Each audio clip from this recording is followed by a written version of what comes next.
Welcome to our channel. Today we how to disable iCloud data sharing for privacy on iPhone, beginner guide step by step clearly. To begin, unlock your iPhone and open the Settings app. Scroll down and select your name at the top of the screen. Next, tap on iCloud. You will see a list of apps using iCloud. Scroll down to find Share My Location. Tap on it to access the location sharing settings. If you want to disable location sharing completely, toggle the switch to off. Return to the previous iCloud settings menu. Now, scroll down to iCloud Backup.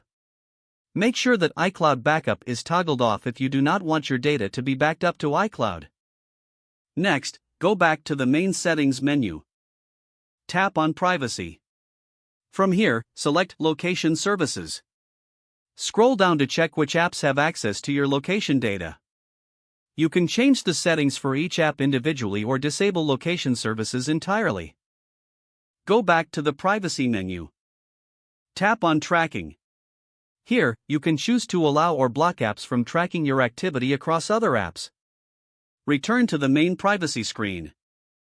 Next, select Analytics and Improvements. You can toggle off any options related to sharing data with app developers.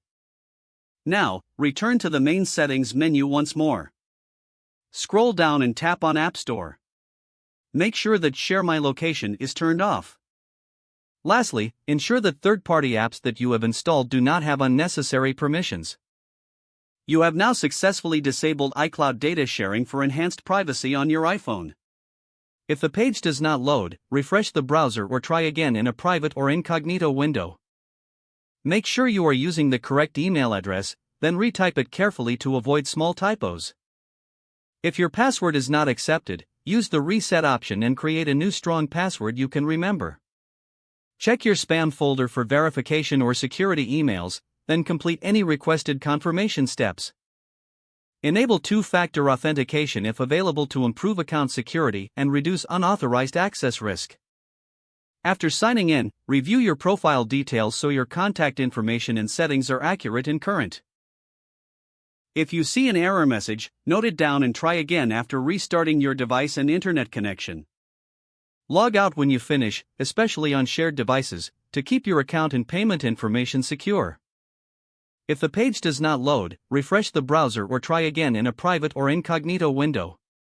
Make sure you are using the correct email address, then retype it carefully to avoid small typos. Don't forget to like this video and subscribe to our channel for more step-by-step tech guides.